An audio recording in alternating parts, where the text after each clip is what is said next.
Oops, that's not what I wanted though. Let's just pull that this way. I have the video stream open up here too. If you are here and you can hear us, please bear with us. We're just trying to sort out some technical difficulties. As you may be able to see, things look a little bit different right now. And we're totally, completely new at this.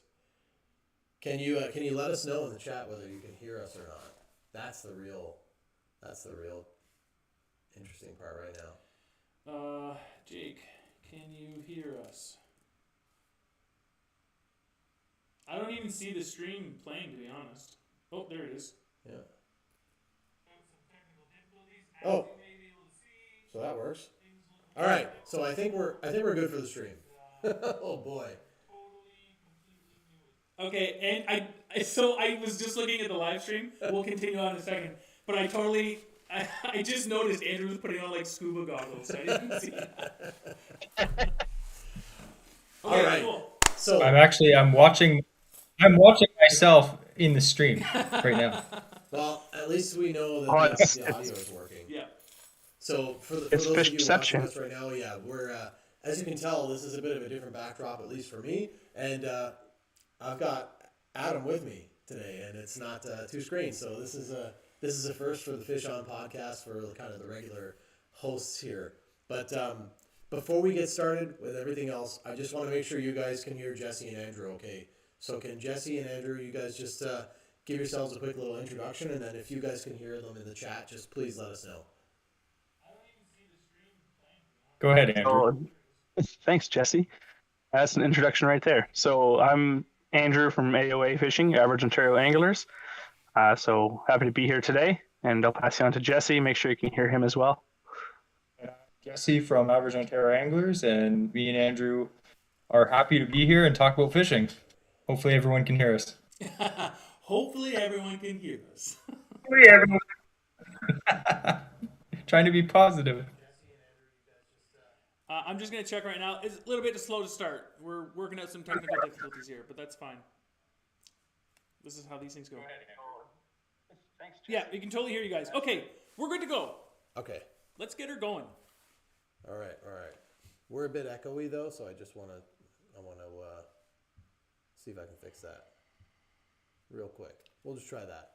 This is how you know this is real live stuff, okay? We're having all kinds of problems, and you're here with us having them. My head looks so shiny. Jeez, I'm going to turn down the lights. All right, so here we go. Welcome to the Fish On podcast.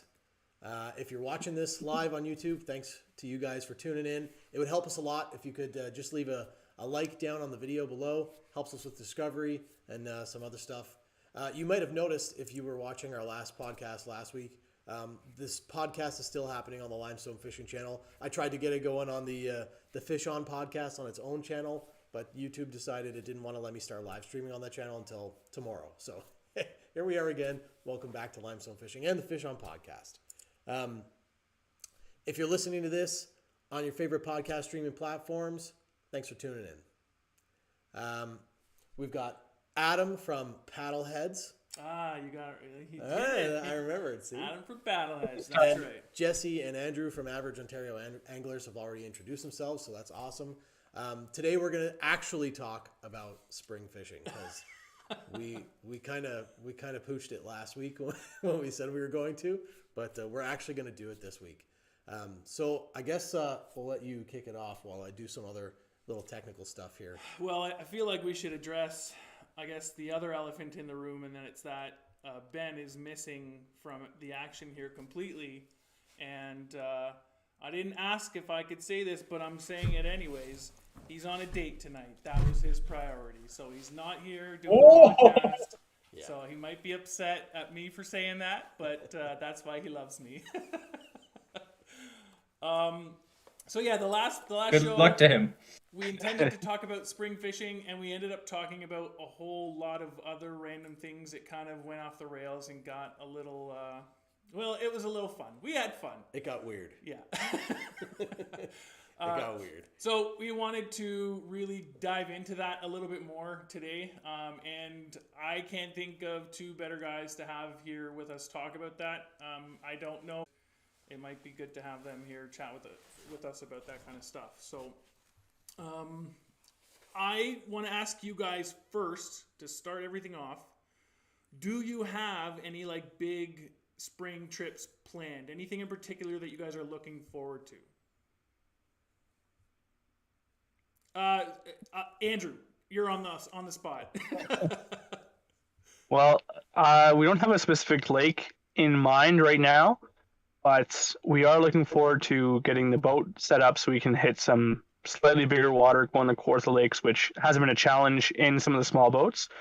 Again, I know a lot of people, they don't have access to a larger boat for larger bodies of water, so we've been getting by for a few years fishing out of canoes or just from shore.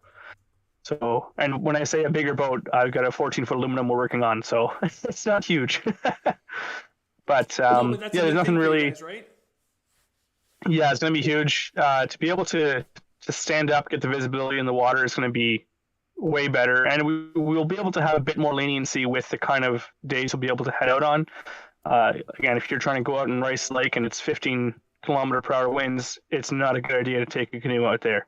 But with the aluminum boat, the stability would probably be okay, at least in the sheltered bays. I think taking a canoe out on a really windy day like that and it being like a bad idea is a matter of opinion, honestly. I just think it's a bunch of fun, but that's just me. I never said we didn't do it. I'm just saying I don't recommend it. This is coming from the guy who we fish salmon in Lake Ontario in the canoe. Not recommended, by the way. It's too bad you guys didn't have go. Just to add to that, didn't it? And sorry, go ahead, Jesse. Oh, I know. Actually, it's pretty lucky that we didn't that day. Yeah. I guess spring is a great time for everyone, because like a lot of people don't ice fish, or they don't like. We ice fish as much as we can, but we're not hardcore because again, we don't have all the expensive toys, the machines, and everything. But I mean, spring you got steelhead, which is kind of coming right to an end pretty soon.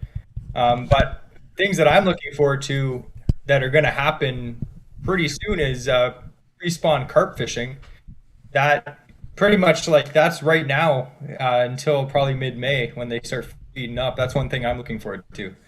I know Tackle Box Tony's probably like really drooling right now, but out in the west, if you fish in Hamilton, it's different than when you fish out in Durham region. The carp fishing is a little bit different, but this time of year the carp start coming in the river mouths and the marshes and stuff, and it's a good opportunity for anyone, even with cheap or inexpensive gear and a can of 99-cent corn and a pack of hooks, to go catch possibly the biggest fish they've ever hooked in their life. And there's so many places you can catch them. So what's the difference between fishing in Hamilton and fishing in Durham for carp? Well, like Durham, like if you talk to like hardcore carp guys, the guys that like actually Andrew and people like that actually are fishing for giant fish, like giant carp. They're trying to get that 30-pounder, right? Like the big carp. They're more like Lake Ontario carp, like resident Lake Ontario carp. And the small ones that we catch in Durham, there are big ones. Like Andrew, we've caught a few mid-20-pounders in Durham, but most of the fish are 12 to 20 at the most. I mean, it's more shallow water, marshy fishing as opposed to fishing in big water for big carp, if that makes sense. So, look, maybe I'm totally wrong about this, and someone please correct me if I am, but I feel like the water's a little more contaminated near Hamilton. That's why the carp. Well, you don't. Just a little bit. They get some weird stuff in the water out there. Water's a little cleaner on the east. I'll tell you though, Out in the old Hammer Town. it's true. I mean, you probably shouldn't eat them, but I had a good day fishing with Tackle Box Tony, avid angler, and actually Andrew last year. It was like November in Hamilton, and we were catching carp. So I mean, obviously all along the shore of Lake Ontario in different places, there's a lot of places that anyone without any watercraft or anything can get into some fish not all year round, but almost all year round. And So big fish. it's a good opportunity for a lot of big fish. I've Yeah. actually never gone carp fishing. Well, no, that's not true. I tried a couple times and failed miserably, so I didn't try again. But I hear it's a lot of fun because I mean you're fighting these huge fish. Like people compare it to like salmon fishing. Yeah. These fish take huge runs, and some of them like they fight for like 10, 15 minutes. So Yeah. I can see why And they're it's very- pretty exciting. Yeah. So I was I was just gonna say I that, was going to mention one other thing. I've always Go wanted. ahead. I always wanted to try and go carp fishing. I've never caught a carp even by accident or anything like that. It's just one of those things. It's like I don't know, like lake trout fishing. Like I'd never really put a hard effort into that until this last winter passed and I caught one. But carp fishing was one of those things I always thought it would be cool to do, but I just never really had the desire to go get the gear and like the heavy line and stuff that you would need to target the really really big ones. But I guess you don't really need like 40 or 50 or 80-pound line to catch carp, right? Like I've landed multiple carp, and definitely in the high 20s on 14-pound mono. You don't need a lot of line, especially most of the time when you're fishing these carp areas. It depends where you are, like different locations is more what you need to worry about your line weight for, more than the fish itself. So you get some areas where in the marsh, if you're worried about the carp winding around tree roots or a bunch of weeds, you're going to need some heavier line. But if you're fishing in a more open water area, even some of the streams where they'll come in to spawn, you can have a pretty open section and you don't need a heavy line to target them. Yeah. And you don't need specific carp tackle. Like obviously it's like anything like bass fishing. Like some people are like, oh, you don't need all this stuff to catch bass, but that's what bass guys like to do. Carp guys like to have specific carp tackle, but let's be serious. We've all seen like guys down at the harbor with a beer can with line wrapped around it, and they throw it in the water and they catch fish. Like you can use whatever gear you have to catch carp.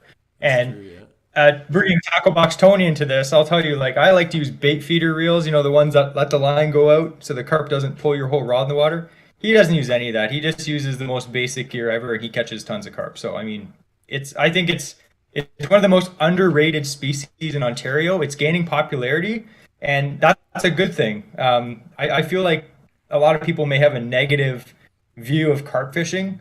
It may not be something, like you said, that you just never tried before, or it may not be something that you think you'd want to do, but it's something that is great to do like after work for a few hours. I mean, it may not be your favorite thing in the world to do, but it's still fishing, right?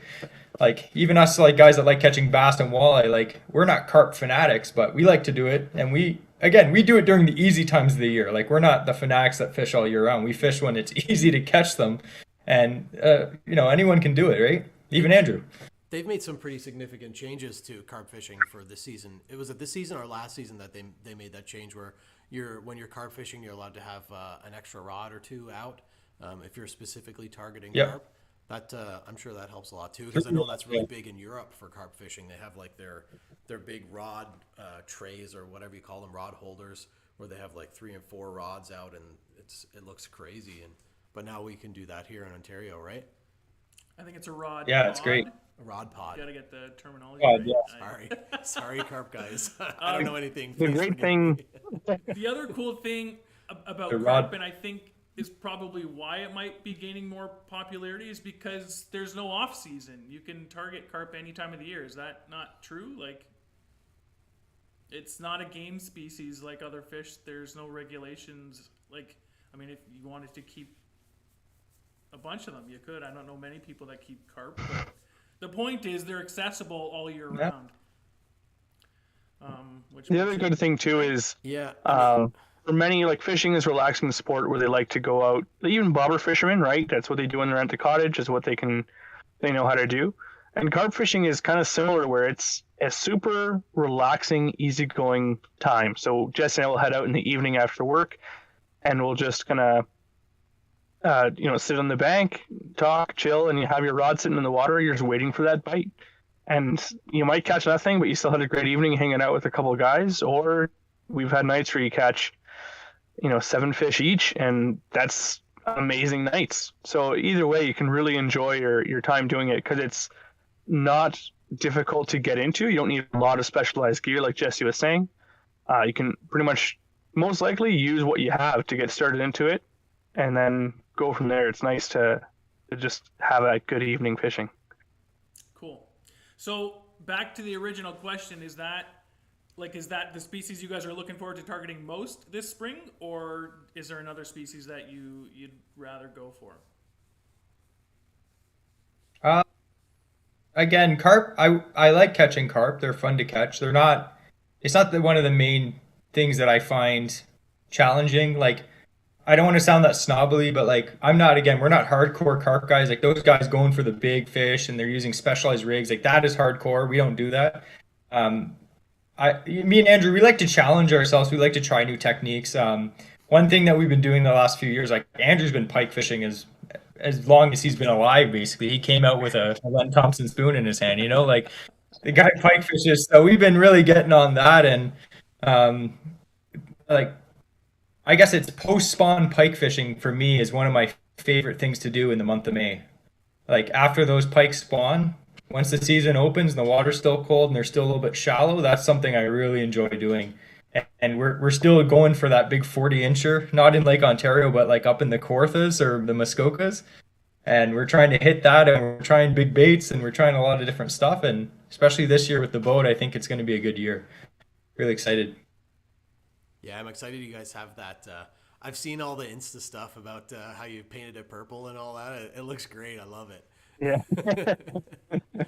You don't have to lie. Just kidding. I'm not. I really do. I think it's awesome. Look, I think we should start a pool where John people had can a boat donate and get some like windbreakers that match it. You guys, and you have to wear them when you're fishing out of it. Yeah. Yeah. With like a big AOA No thanks. on the back. Yes. Limited See now the edition stripes? Oh, man, it'd be so muscle good. theme. Yeah.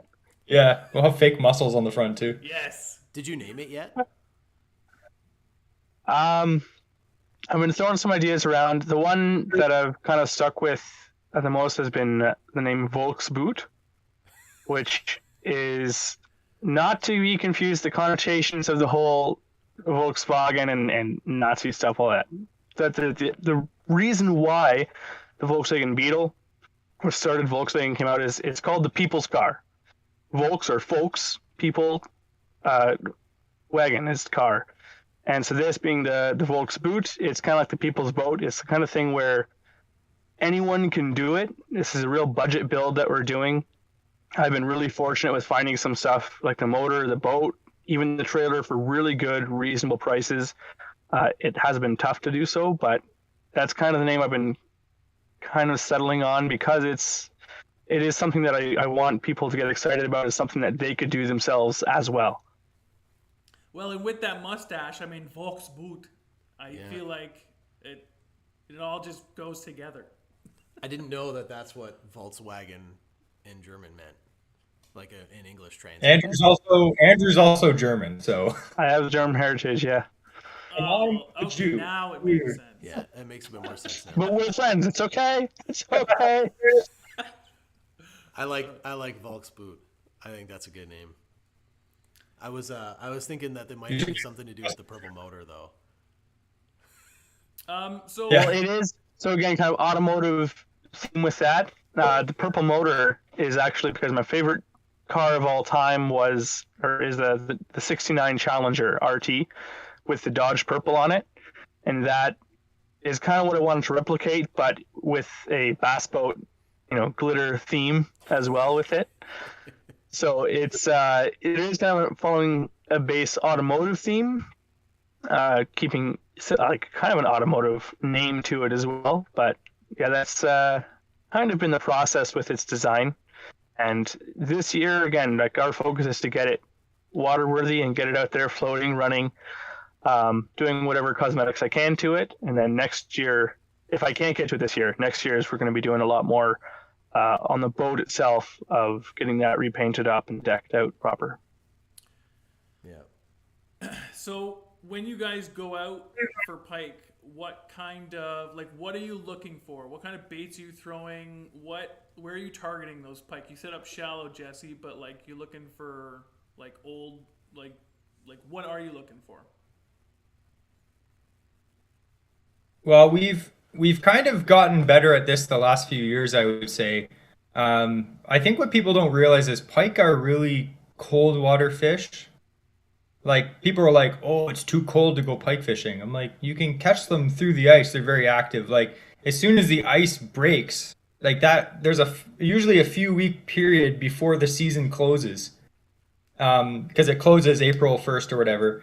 The last few weeks of March, when the water is literally ice cold because the ice is still on the lake, some of the spots, we have had fantastic days where we caught countless pike right up shallow, like not massive pike, but some pretty decent sized pike, and they're all coming up into the shallows, getting ready to spawn. And I'm pretty sure they say pike spawn around 55 to 60 degrees. We went out fishing, was a few days ago. The water was still 50 degrees. So the pike should be spawning pretty much any time in the next week or so. And then pike season opens, what, in 2 weeks? I think so. So I feel like we like to target like spawning areas, not to target specifically spawning fish, but I feel like they still stick around a little bit after that. Kind of like feeding up after that. So we have done pretty good in surprisingly shallow water. And Andrew will tell you that one day we were fishing in what, 12 inches of water? Yeah. Yeah, there's so what I've found often happens with the pike when it comes to their spawn, pre-spawn, just like many fish when they have a specific spawning grounds, they'll kind of stage.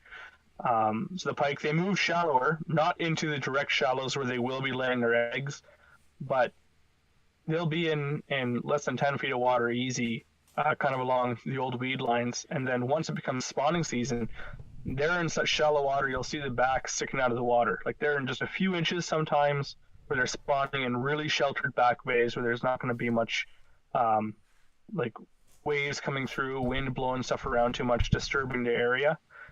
After spawn, they move back into that 5 to 10 foot range again on the outskirts of weeds, just outside the weed lines, and that's where they kind of stay until the water warms up for the summer, and then the big ones move south or into the colder water. Yeah. I've got a question here from best 3 pike bait.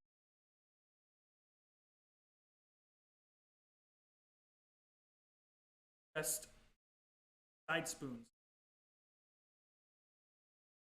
Chatterbait would be. We just posted that today, but a chatterbait may not be completely weedless, but it's more weedless than a spoon with a treble hook on it. Right. I would try too if you like spoons. Like a Johnson Silver Minnow is pretty weedless. That's a classic. Yeah, that's true. What about your fluke, Andrew? So yeah, there's a couple options that I like. One is I love floating flukes. So I used to have the nice small Z-Man ones. There's actually the old package sitting there on the wall, but I ran out of those years ago. The new ones I found are the Streaks XL from Z-Man. So they're a bit larger profile bait, but because Z-Man floats, you can rig this with I've got an A-dot hook that I'll thread through, unweighted, and you can pull this right along through the thickest of weeds. And it's just Texas rigged, and you can walk the dog with it. You can bring it right through super, super dense weed. And because it is, they're in such shallow water, surface lures, like, don't shy away from them. Like, you'll get a blow up. And with this one especially, if you're working a topwater bait really fast, pike have terrible aim. We've all known this when we've tried to catch them on spooks.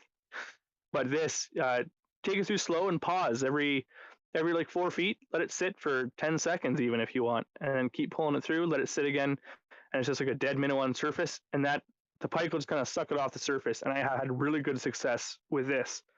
The other option I would recommend would be, like just who's saying, having the chatterbait, but also the jawbreaker spoons.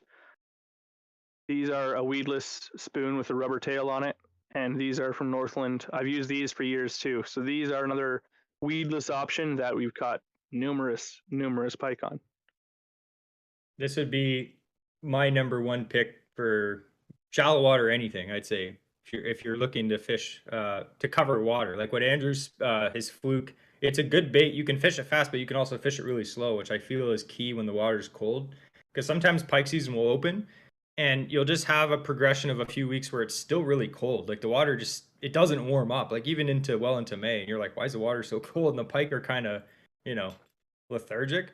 But I feel like if the pike are actually active, I like a Texas rigged, like this is an X Zone 5.5 inch swammer, and I got that on a flashy swimmer. This is a 6/0, something like that you can just cast and pretty much reel it through not thick weeds, but fairly, sparse weeds. And you don't have to use the flasher one that sometimes gets fouled up with a little bit of weeds. But something like that, I feel like pike just absolutely crush anything that looks like a swim bait, like just a minnow. And again, in white. White is the color that I pick 9 times out of 10 for pike fishing. That would be my choice anyway. You know that like red and white is a like time tested color pike as well.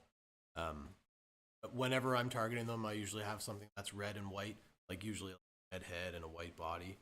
Or I don't know if I was messing around with that stuff, but like 5 of diamonds, classic pike spoon, that kind of stuff. Yeah. Mm-hmm. Lloyd was asking specifically, talking about asking but a spoon, getting hung up, which I totally understand. But you can't not talk about pike fishing, pike fishing without talking spoon. But I'm glad you guys brought up like the fluke and the paddle tail.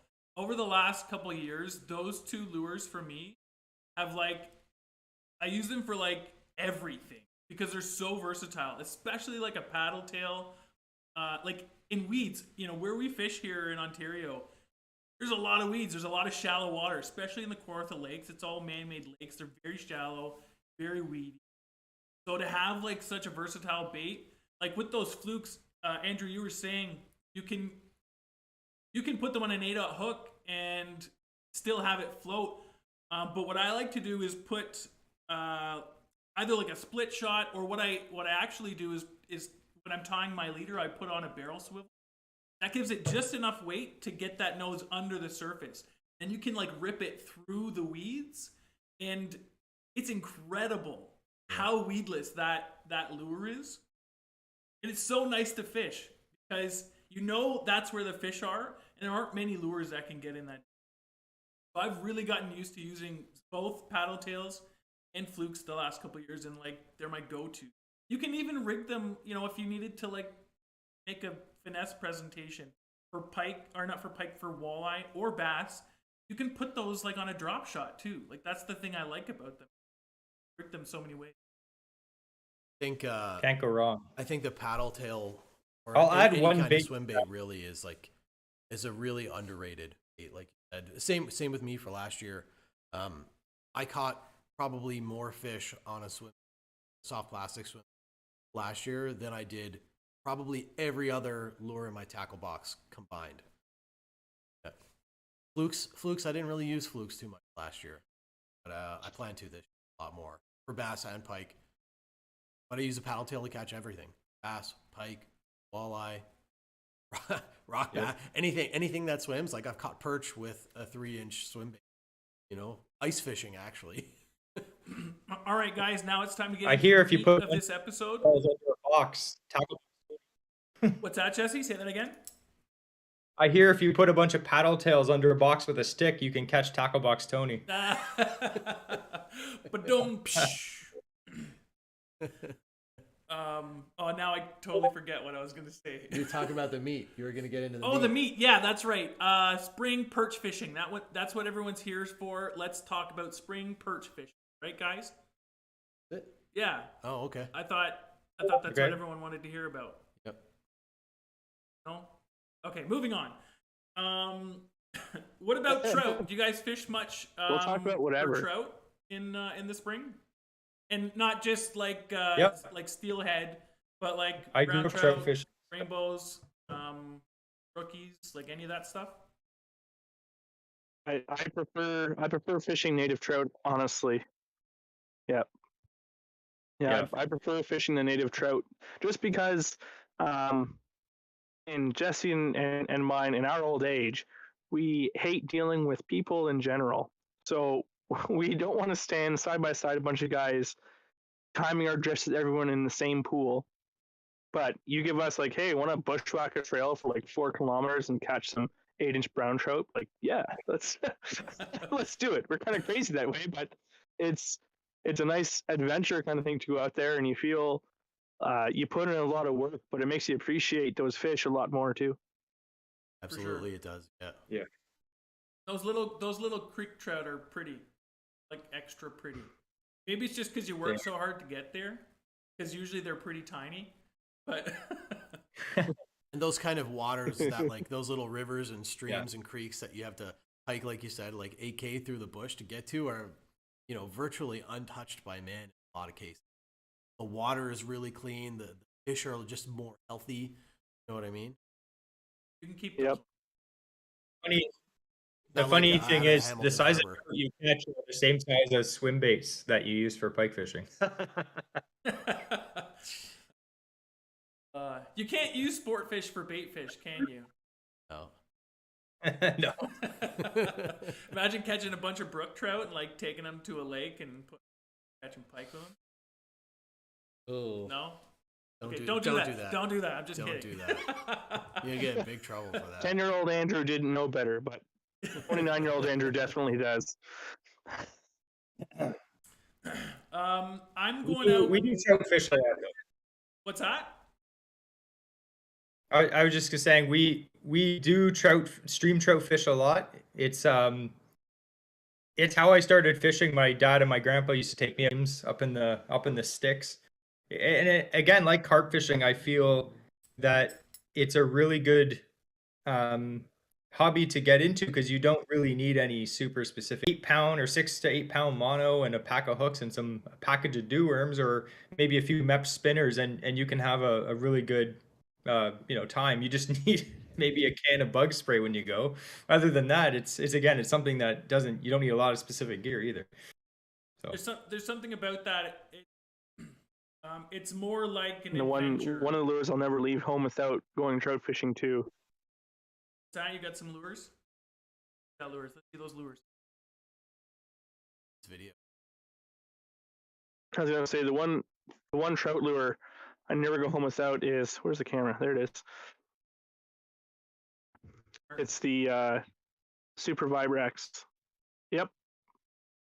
Hans Martin and like I said, the Super Vibrax as well. I got one of those somewhere over here. But those, just the small spinners, you can't really beat that. Along with, like Jesse was saying, the worms and a hook and spinners. Those two, you have a little tackle box with you, and you go out there, put in the work, you'll be able to get those trout in the bank for sure. The only brook trout I've ever caught was off of a black fear. But you had to hike in for that one. Yep, that was in front of Mark last year. Fall though, right? It was. Yeah, there's something fun about in the summertime you wouldn't want to do it right now unless you. But you wade up a creek, you find the little pools, like you're walking through like dense woods. It's not just.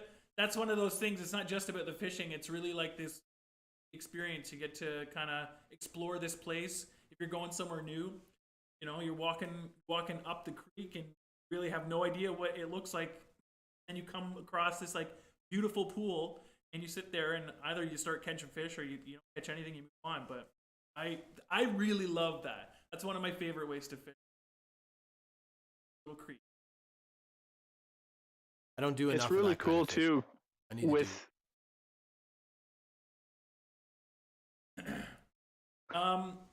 So speaking of brook trout fishing, Ben and I are gonna try and go out and do some brook trout fishing tomorrow. We're going. Long story short, we're headed up near Ottawa, not quite that far. So we're gonna be looking for spots on the way there. Map stuff, see if we can find some spots to go. More experience brook trout fishing in a lake than I do at creek. But if it's a creek, I brought my fly rod.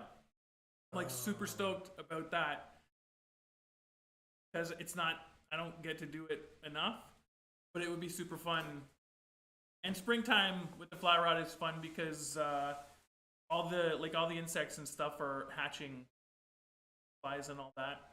I think it's a little early for mayflies. No, they're out here in the mayflies. They're just starting to come out. So that's kind of a fun thing, is like looking at the bugs and picking your lure based on flying around or what's hatching. I enjoy that, although I don't have a lot of experience. And if we can find a lake that's got brook trout, and big thanks to Jake, Canadian Shield Man. He's in the chat. I don't know if he's still here, but he showed me this this rig a little while ago. I hope he doesn't mind me sharing about it. But he calls it a flasher rig, and it works so well for brook trout. He uses it in the winter, like through the ice, but he also uses it casting and trolling in open water season. And you take like a size 50 Williams wobbler or a similar spoon and tie that onto your main line with a couple barrel swivels, then run like an 8 to 10 inch with just like a little bait keeping hook, size like 4 or 6, and throw a worm on the back of it. And we were catching them through the ice like that, and he catches them like trolling those things as well. Even with that big spoon, like those number 50 Williams wobblers, that spoon by itself is way too big for brook trout most of the time. But it acts as a flasher, so that'll attract the fish. They come, they swim behind it, they get the scent of the worm, they eat the worm, and I'm hoping that we can try that technique out in water, because I've had success with it. Jake, guys, so try it. Casting. I'm gonna try that. Uh-oh. Did you guys... Someone just knocked on the garage door. Is that? Did you hear that? Is Police! I think it is. I think it's Ben. Police, open the door. Uh-oh. If it's Ben, his date didn't go. Uh-oh. You have to crawl under. Oh, nice move. That was graceful. Okay, hey, look. Excuse me. We're trying to keep this. It's been on the rails pretty good all the way. Here I am. My daughter's bedroom is right above. Oh, okay, quiet, guys. Shh. Sorry, everybody. Time to get off the rail. Shh. Okay, so I was just talking about going brook trout fishing. Well, hopefully.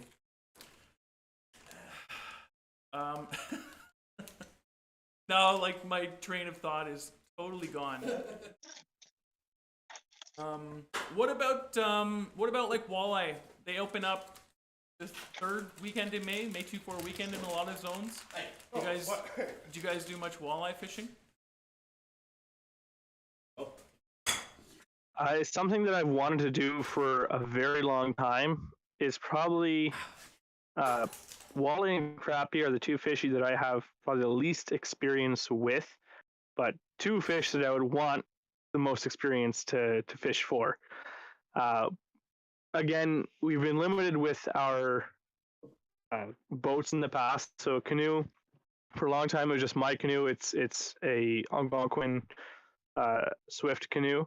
So it's for portaging. It's not super stable. It's super light, great for backwoods camping. But it wasn't really trustworthy to be taking out in the super cold days as much as we would want to, and especially on unsheltered lakes and stuff like that in the Kawarthas. Even with the sports pal, we still got to be careful, and the Kawarthas get pretty windy, so we haven't been able to go out for walleye as much as I really wanted to.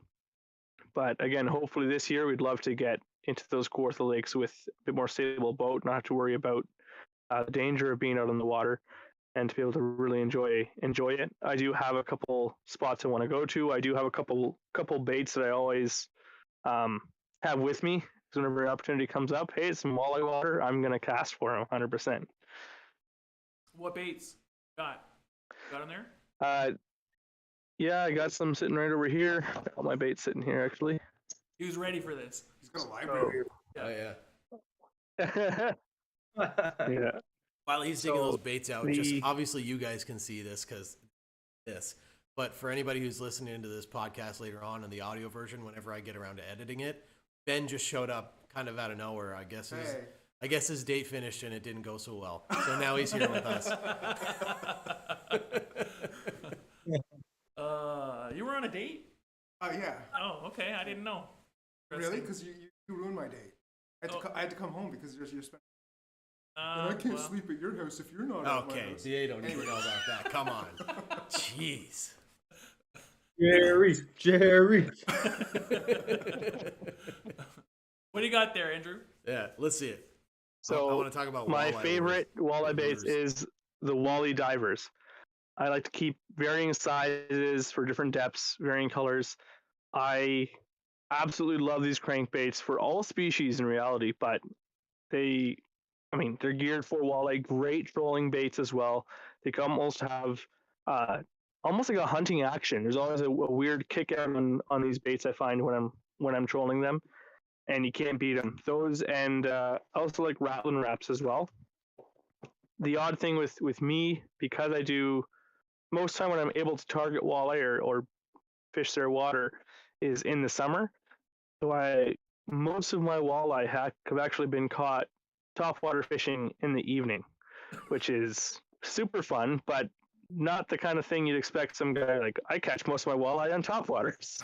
that I've never even heard showcases of my that. lack of knowledge of what I'd like to know about fishing for them. But it's so far what I always try to keep with me, so I can get some in the boat hopefully. Crankbaits are good.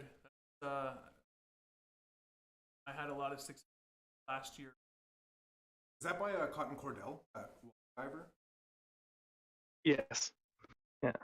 Classic. They're not too expensive. They're easy to pick up. I've gotten like I said, a lot of different sizes. Even at the tackle swap, picking up some of the old ones for super cheap. And it's just stuff that I think brand new they cost $8. So if you can pick them up, a lot of guys on Kijiji and stuff, you'll see them selling like a bunch of old baits because they're no longer fishing. It's like, hey, here's a tackle box, and they've got 6 of those sitting in them, and it's like $20 for the lot. They work well. Put the hooks on, you're good to go. Yeah, they work just as well as like a lot of the more expensive ones, like Husky Jerk, whatever that you from Rapala. And those things are like the TD11s, the Tail Dancer 11s are like $20 a pop, right? And then you can get like Cotton Cordell Wally Diver for $dollars. And they're time tested, right? They're people have been using those to catch walleye for like years and years. That's why they're called the Wally Diver. That would be one of your staples. That and like rattle trap, you said? Yeah, the rattling wraps as well. I also like to use for walleye. Just when I'm fishing deeper water, right, off rock ledges and stuff like that, these will get down good and deep, a lot quicker just for their sink rate. The walleye divers require motion in order to get them down. So if you're casting out into a strike zone and it's coming down in a slope, dives down, comes across to you, comes back up. Whereas the rattling wrap, you cast out, let it sink straight down, then you can just bring it across right in that depth that the fish are going to be holding at. You like to do a straight So it depends on where I'm going. Straight retrieves, or do you want to yo? I just mainly straight retrieve. Yeah, I find even with the rattling wraps, like wally divers, obviously straight retrieve crankbait. But the rattling wraps, I have like used kind of like a twitch motions with that, like a jerk bait.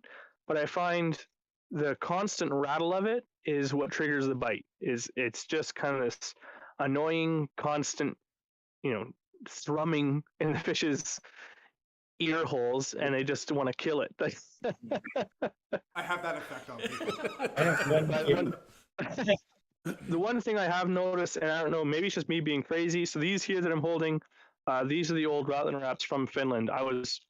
Whenever I saw these at the tackle shop, I was buying them up. I've got a few of the old rattling wraps, and they sound different than the newer ones, and they just have a bit tinier noise, I find, to the rattles in these, and as opposed to the new rattling wraps that you'll buy. They still work great, don't get me wrong, but for me, I have more confidence casting one of the older ones.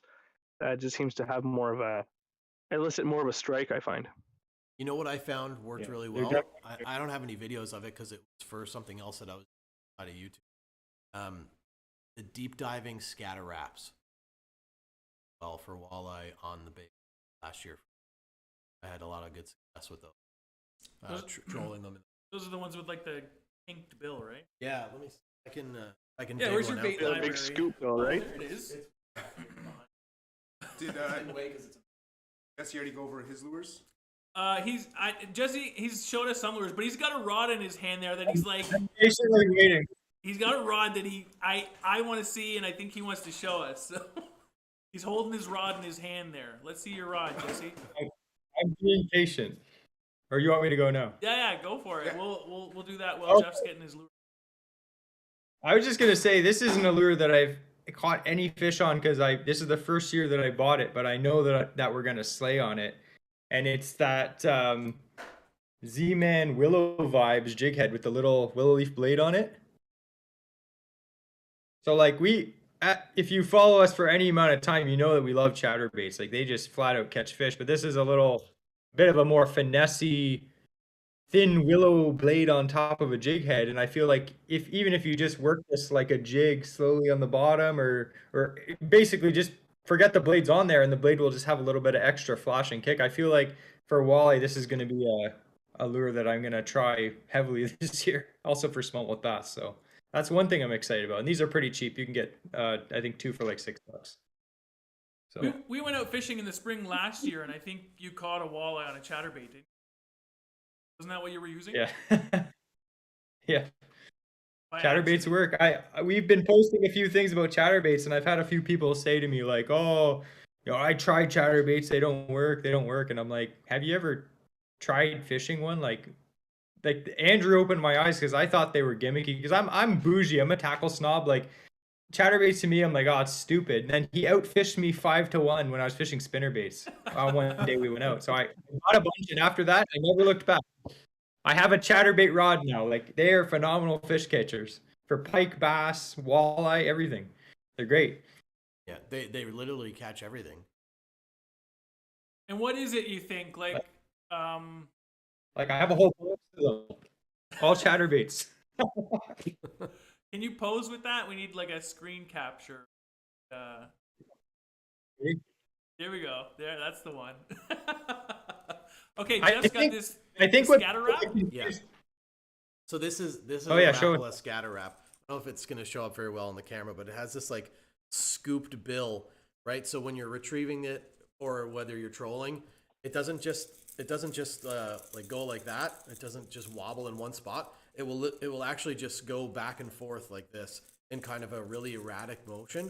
It won't just roll in one line. Sorry. He's a little mesmerized by it. Anyways, so yeah, these I've had think some good success with last year. This one is the Scatter Wrap Deep Husky Jerk 10. So anytime I'm at like the big box stores, they have those massive bins of like discount lures. I always see those, the scatter wraps, and what's the other one? There's another Rapala, and You mean Rapala? no, Rapala, and you mean Rapala. it's got like it's got a weird bill. It's almost got like two 90-degree Yes. angles in it. You know what I'm talking about? Oh, seen the shad wrap, the super shad wrap. Maybe that's what it is. But like they're Yeah, always in the those- discount bin, so I just figured they were garbage. Like I'm staying away from those The- ones. But sometimes you find some like These ones? yes, Yeah. exactly. Jesse's got it. These are expensive, like This is 15 or 16 bucks a OG. pop. So see them for less You than got- that, you should buy them. You got that at the tackle swap, right, Jesse?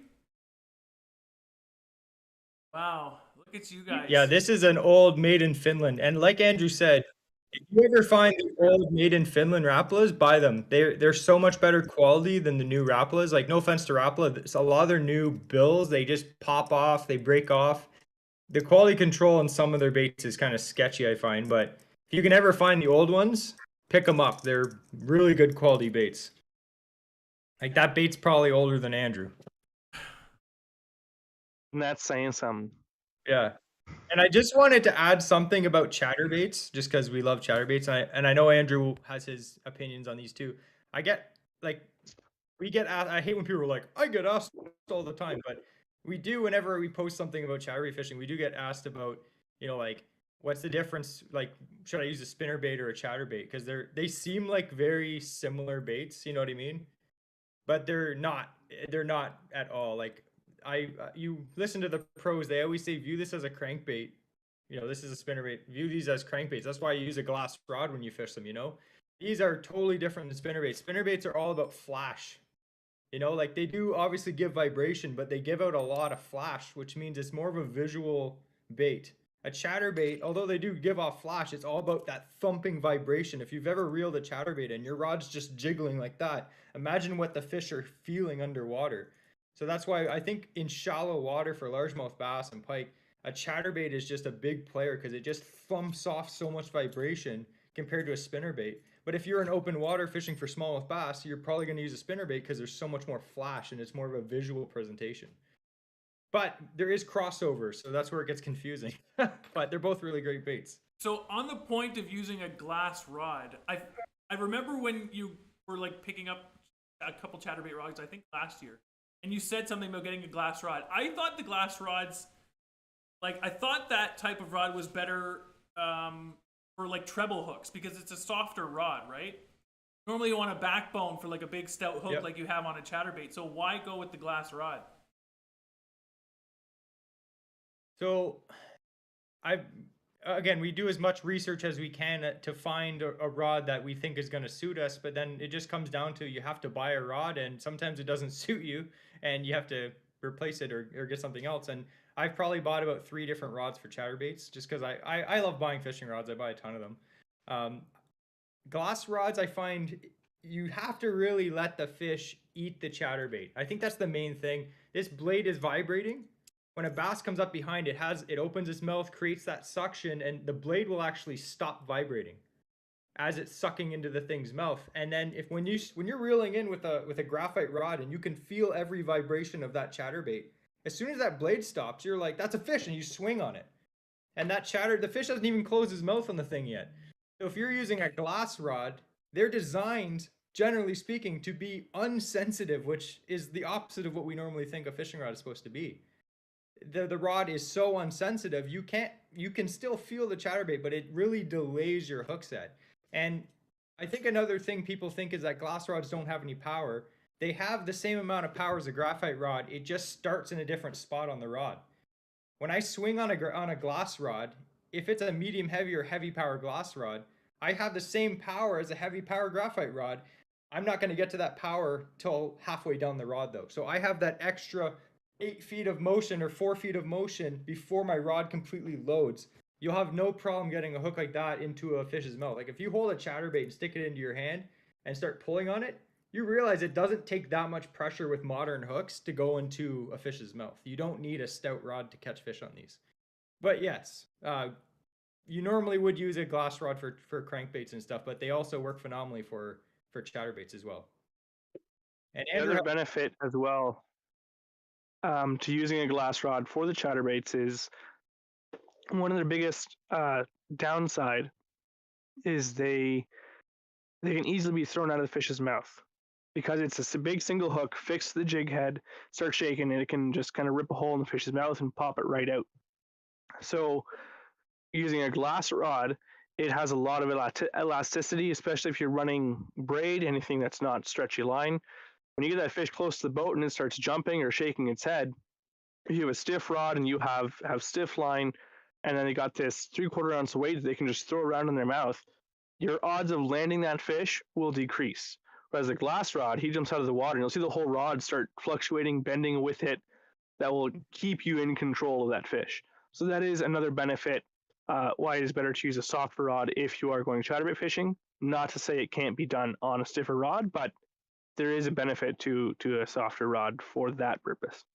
I thought everyone just boat flipped. Isn't that what we do? You just get it to the boat and you just force it in. Like what? Who fights the fish at the boat? It looks so much cooler on YouTube when you're just like, get in the boat, right? That's, then you get them like bash themselves on the bottom of the boat. Yeah.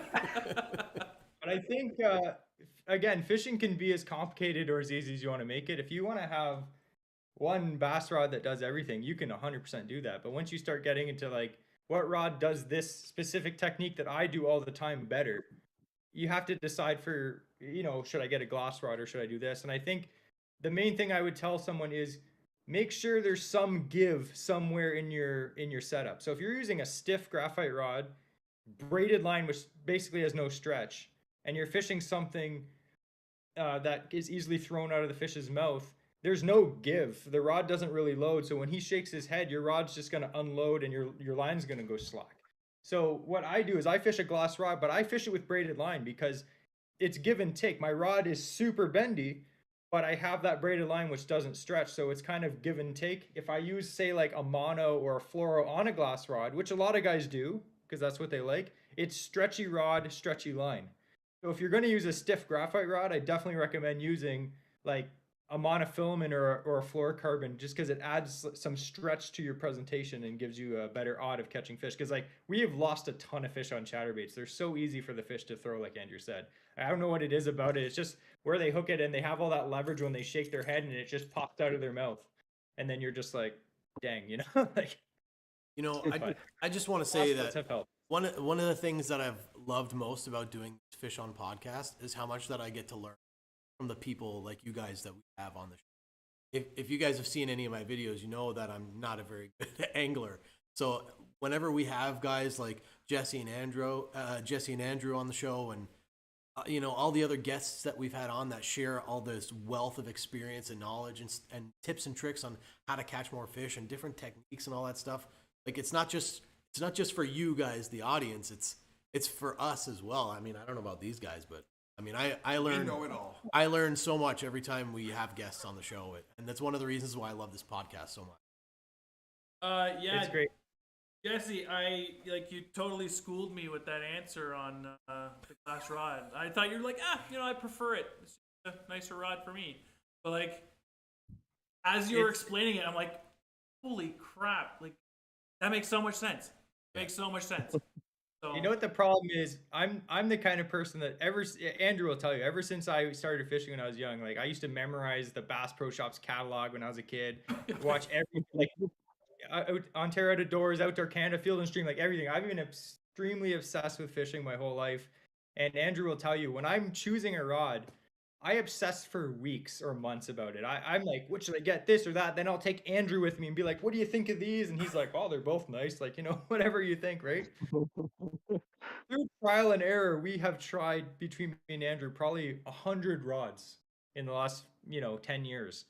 So, I mean, fishing, again, like I said, it can be basic or you can go full out crazy, and that's what we are. But again, we're just average guys. Like, we're not like crazy Bob Azumi out there or something, but like I always say to people, you can learn something from everyone, right? Like I have learned fishing tips from guys like bank fishing for bullhead, like down at the harbor with bobbers and worms, and they'll show you something that you never thought of before. And you're like, wow, So I hate when people are like, oh, I know everything about fishing. It's like, you're dumb. You don't know anything about fishing. I think that's the thing that we're all dumb, right? Yeah, I think that's what keeps me with fishing, that you're constantly trying to self, right? You're always challenging yourself, trying to like, and like even the people that like spend their lives studying as scientists, listening to podcasts, scientists that are studying fish, but they're also anglers themselves, and saying, I want to listen to the science, and the science tells me that fish should be here, but we don't know. Like, we really don't know. Even scientists. I'm Jeremy Wade, extreme angler and marine biologist.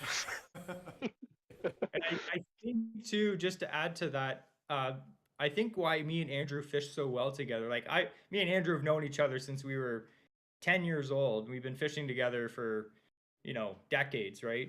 Yeah, you sent us some pics. They're awesome. Yeah. I don't have them, or I'd put them up on the stream right now. I don't have them on my laptop. Sweet but like we've been gappers. fishing since the beginning of time. Like we've been together a long time fishing, and we fish completely different. Like me and Andrew, like if I was fishing a tournament, I would not want to fish with Andrew because we fish completely opposite. Like I'm a power fisherman. I don't like finesse stuff. Like Andrew likes, he's fishing his little finesse thing, and I'm just like, I'm punching 1 ounce of weights through like slop, but we learn so much from each other because he does his thing, I do my thing, and we force each other to do the other thing that we hate. and we get good at it, or decent at it anyway. So it's good to have fishing buddies that force you to do things that you're not comfortable doing. Yeah, getting out of your comfort zone, you learn It's cool too because Jesse and I we're multi-species fishermen. Like if we have it our way, there's not a single month of the year where we're not fishing for something. Ideally, with that, you get a lot of skills you carry over from one style of fishing into another that you might not think of doing because if you're fly fishing, like you're thinking of how you're going to present that fly to that fish. You're going to swing it in front of his face. You're going to have this technique for fly fishing, but then you go with your spinning rod down to the creek with some spinners, and you might present it in a different ways than you normally would, just like cast out, retrieve. Like I'm going to swing it in front of this fish's face just like a fly would, just like I'm going to do that, or like I said, anything else. But it's cool because we learn from other techniques that we learn from all the different species you go for, but also when we're going carp fishing, we'll run into guys who, like Jesse said, are like hardcore carp guys, and we'll get awesome tips from them, right? It helps us in that avenue. And then 2 months later, we're gonna get some awesome tips from some bass guys who are coming off the boat, off the boat launch. And it's cool to get an never-ending like stream of knowledge, especially when you're not forcing yourself to stick to one species or one style of fishing. You can be overwhelmed by how much stuff there is out there for techniques and tricks. Why do you think I have like 50 rods? Like we fish for like 50 different kinds of fish, right? You guys won't see it, but I'm going to show our viewers a picture of you guys on the back there. well, that's awesome. See if I can move that around.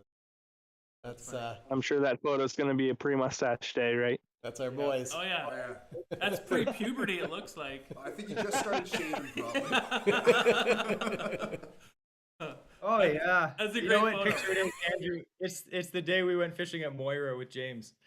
Oh yes, when I have like this pitiful bass and you got that sweet 6-pounder. No, not that one. But yeah, I think that was 2 years before I got married, so probably 10 years ago. Oh. Yep. Good old days. You're still almost as cute. Almost. So back to the about learning from your fishing buddy, Andrew. Does that mean that you're gonna get a BFS reel set up soon and start doing that? Is that?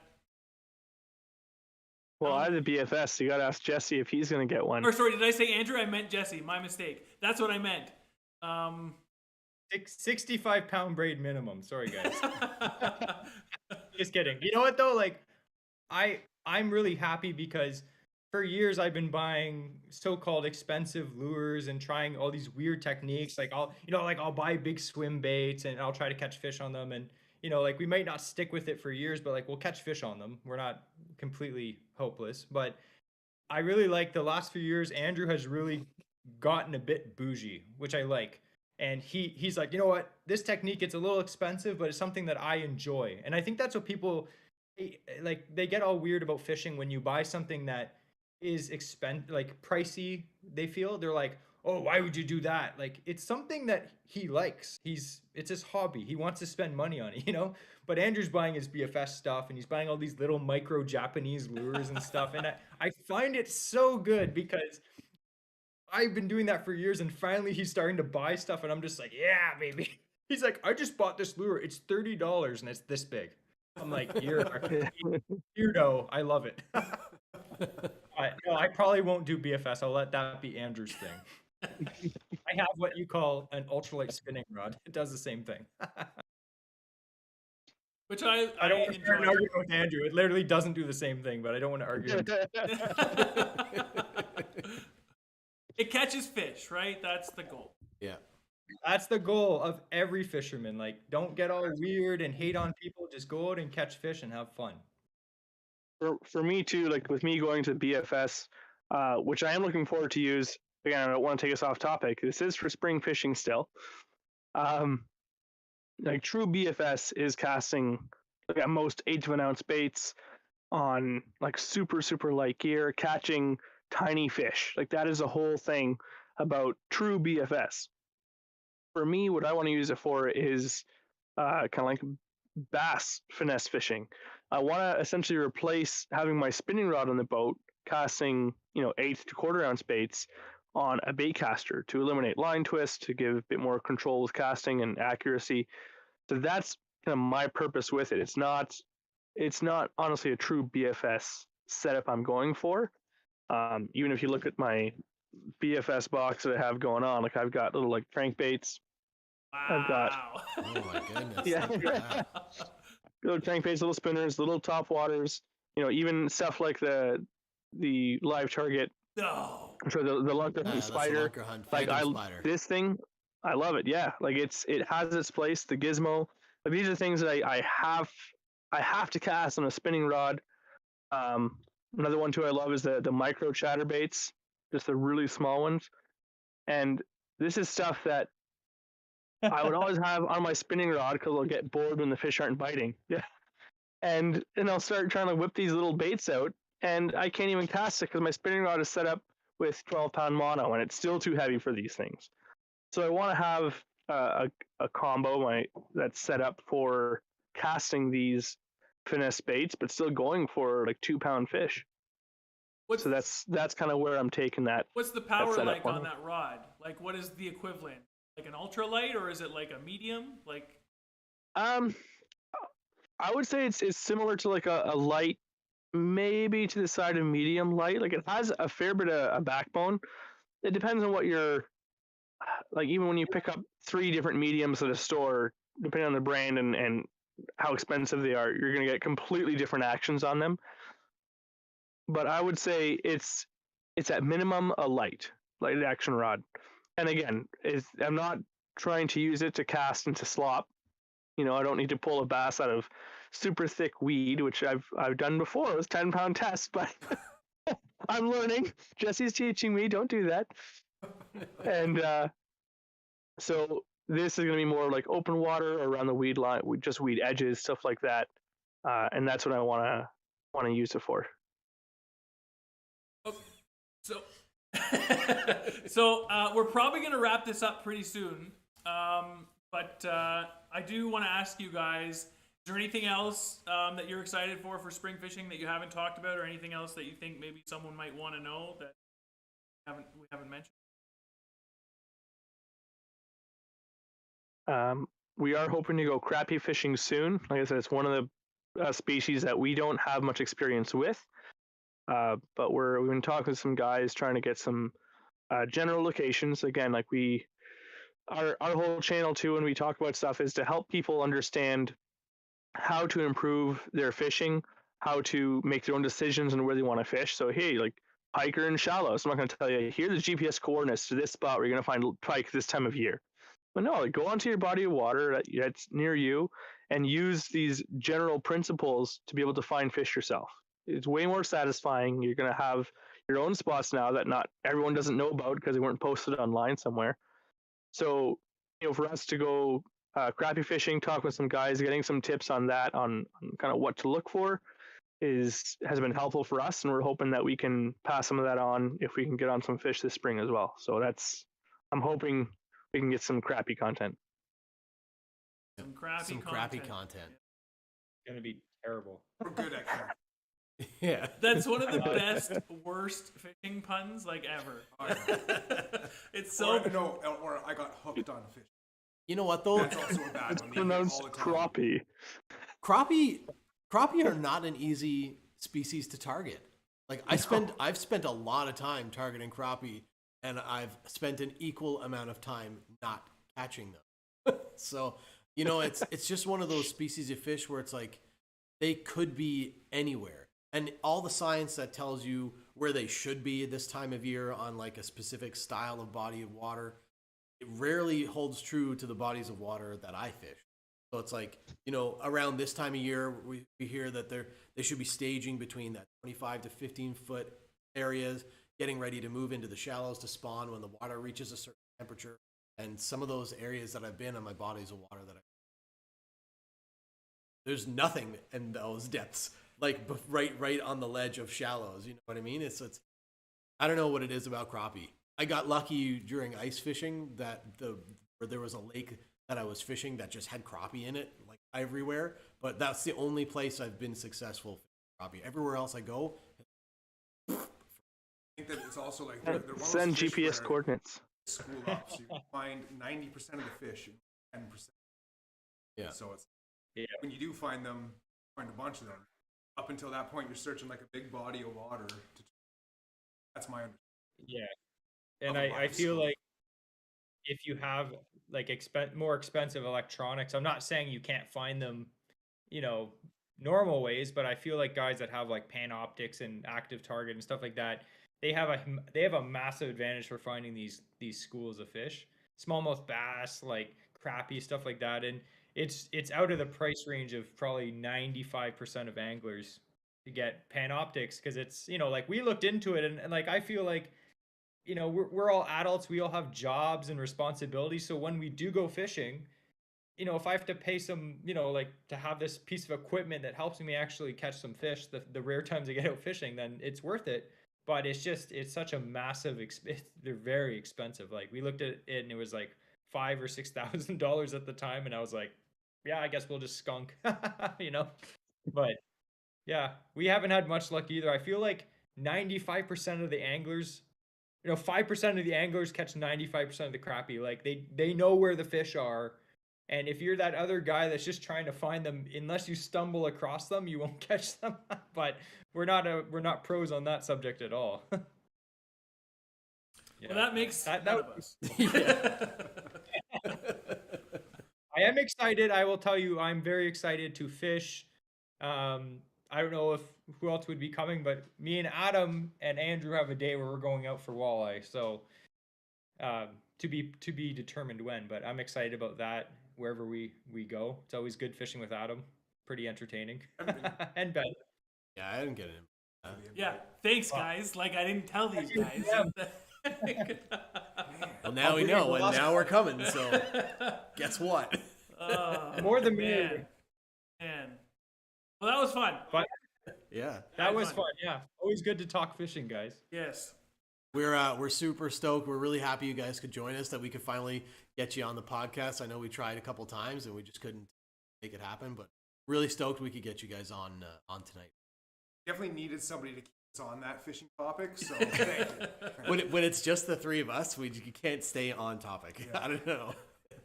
Do we have an extra 2 minutes? Yeah, Please, yes. sure. Do you mind showing me some of those baits that you make? I kind of saw some of them at the last one. These ones? Yeah. Yeah. At the lot. This one is Speaking of crappie. yeah. Speaking of crappie, so this is called the scrappy fluke. Hold on, I got Take one out. Oh my gosh! Stop it! He's Man, throwing you're baits. so annoying. Like me and Jeff were doing so fine. We were having so much fun. He's wrecked the whole thing. I'm sure They're rolling underneath garage doors and throwing rubbers Yeah, around. my I stock like is, those. is I need to go home with the my stock is getting diminished very quickly. So I actually just got some new molds in, and I've got a bunch of new molds on the way. I just got a humongous injector so that I can make more baits faster. catch fish. Listen. Don't hear I that? can hear it. Sorry, everybody. Sorry. So this is called the scrappy fluke. This is in the baby bass color. I don't know how well you can see that on the camera. Yep. The scrappy fluke is named after the Limestone Lures mascot, which is a crappie. So these are just like a little grub fluke style bait. These work well for. I catch everything on these. I catch bass, walleye. I've caught pike with these. I've caught crappie with these, perch. Literally everything I've caught with these. In this color, this is the baby bass, or Is this your swamp color? no, that's a phoenix. Oh yeah, that's what I meant though. Like swamp water. Or this one, this is just a pearl white. And then there's one more color that I make in these ones that it's a salt and pepper, which is basically just like a black flake with like a holographic flake in it. And that, I don't know what it is about that color, but it just catches so many fish. Like I mentioned earlier that the paddle tail swim bait that I caught most of my fish on last year, that beat out every other lure. was a salt and pepper sticker. Actually, a little rib cage. One of the ones I made. Just so everybody knows, he scents his stuff with Sambuca. It's not Sambuca. It's anise oil, but it smells like Sambuca. And they're available on your website. Yes, it's all available. It's all available on the website. I got a bunch of new colors that I'm working on right now. If Rattling you use around code up in the think tank. PaddleHeads, you can save 10%. You know what though, like just not like a plug, but you know what, we're always happy. Like one thing that I'm happy me and Andrew have been able to do with Average Ontario Anglers is try our best to support local guys like bait makers and lure companies in the area. Like there's so many of them. It seems at times I feel like we get messages like quite regularly being like, hey, check out our bait company. I'm like, I can't buy baits from everyone because there's so many, but we try our best to buy baits. I see too many people in Ontario ordering stuff from like Tackle Warehouse and like Mystery Tackle Box. I'm like, dude, there's like guys that live in your neighborhood that make jigs or baits and stuff that catches fish, and they know what colors work locally. Like more people have to be supporting their local content creators too, because it also supports what they do and how they can educate you on their channel as well. So if anyone's listening to this, buy some baits from someone, maybe the ones that we just showed you. But yeah, 100%. Community. Me and Andrew will split an order, right, Andrew? Hey, Nine. those I want crappy, some of those those small crappy ones flutes as would well. go good on that BFS setup. Oh yeah, they would. Yeah, that's too big. They would for sure. Okay, take us home, Jeff. Yep. All right. Well, I want to say thanks again to Jessie and Andrew from Average Ontario Anglers for joining us on our podcast tonight. Thanks, Ben, for, I guess, showing up at some point. You're welcome. Rolling And I in want to late. thank Adam for showing up on time. And this turned out to be the first podcast where the three of us were actually in one spot at the time instead of all in our own home. It's Probably the third time ever that we've been. High five, guys. Woo! yeah. I feel like we're about to do the Mighty Morphin Power Can you Rangers guys thing. can you guys high five? No. Sorry, we can't. Yeah, no, sorry. You're in different spots all on your screen. Oh yeah, whatever. And thank you to everyone who stuck around and watched, and who's watched the other podcasts, and who watches or listened or watches our videos or supports Average Ontario Anglers. Like, thank you to all you guys, because this is why we do it. Really, this is why. I hope you guys learned something from Average Ontario Anglers tonight. And if you haven't already, go to their Instagram. I think that I have a link to their Instagram in the video description here, but I do have a link to their YouTube channel, which I'm sure has a link to their Instagram, and you should go to their page, follow them on all that stuff, because they make just great content over there. Fire content. Pew, pew, pew, pew. Bye. All right. That's it.